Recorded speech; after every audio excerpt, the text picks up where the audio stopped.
sa inyong pagdalo, sa inyong paikisa dito sa isang makasaysayan na namang araw sa panahon ng Paskuhan na kung saan binanggit ni kasamang Larry, bakit nga ba nagsama yung federasyon at saka yung sosyalista sa parting ito? Yun muna yung ating talakayin. Kasi baka magtataka yung mga taga-federation, akala ko ba'y amin sa party ito, bakit kasama sila? Sa kaalaman ng mga bago, tulad nitong mga kasama natin sa Pacific Glass, ako na mapansin po ninyo, noong last November 30, teka sandali, inakdal sa ating pagdating ni Ernesto Arellano, bilang first time ng katipunan sa mga nangagawa, kasama, at the same time, asalin niyo po ang, ano ba tawag natin dyan? Tawag po ito? Chairman Emeritus. Chairman Emeritus ng Sosyalista. Alam na natin yan, ano sabihin?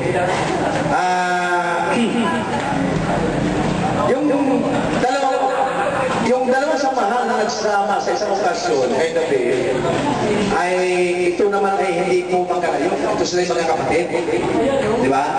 Kasi nga, noong November 30, kung nakita po ninyo, itong ating federation ay nasa ilalim ng sosyalista kasi yung federation natin, inadapt natin ang sosyalista bilang isang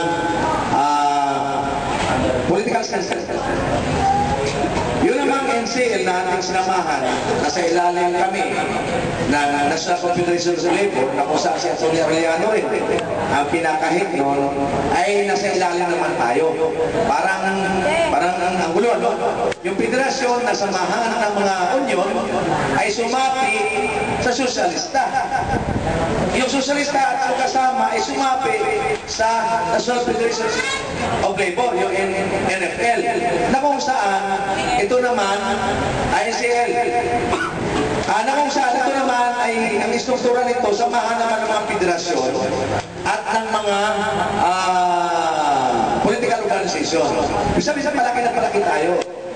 Mula sa maliit, palaki, nung palaki. Ganon yun eh.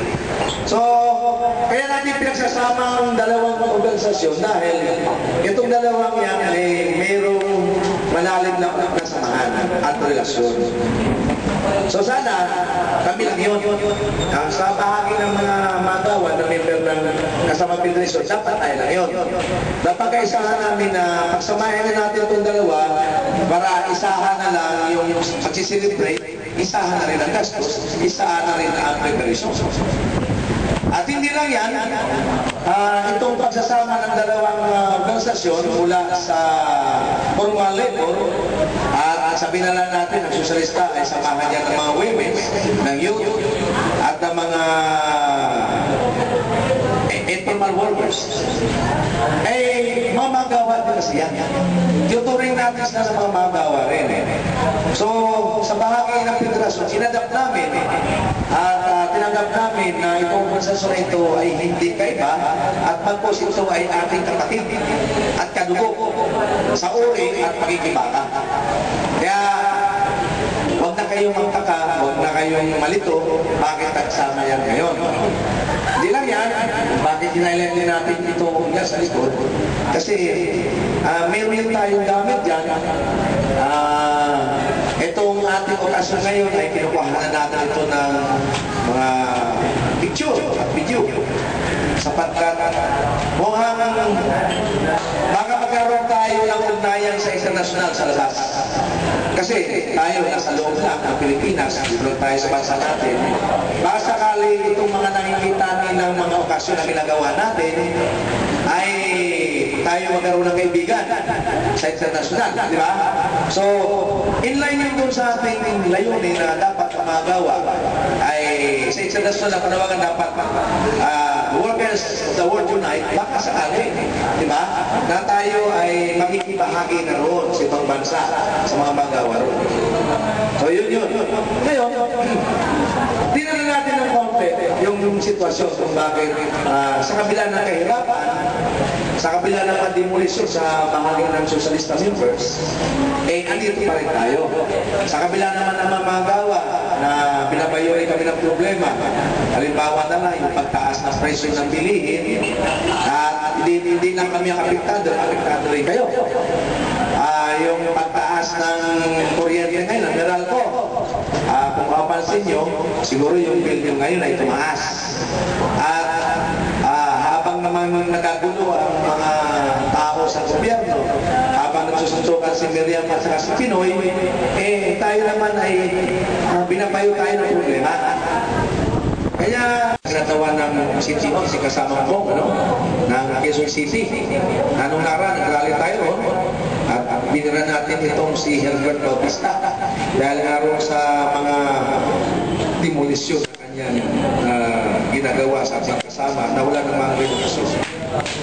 So sa muli, maraming salamat at kami sa aming federation at ako naman bilang interim chairman ng Sosyalista dahil hindi pa dumarating yung ating chairman din, wala pa sa rito, nagpapasalamat at sana ibigyan tayo ng magandang kinabukasan sa susunod na 2012. Hindi ko alam kung meron kayong natatanaw.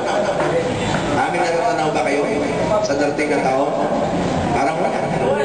Pero yun ang buhay. Dapat nating harapin at dapat natin tindigan yan, yung laban na yan. So maraming salamat. Mabuhay kayong lahat. Mabuhay ang muling magawa. Mabuhay ang mga taga-sosyalista, mga kababaihan, kabataan.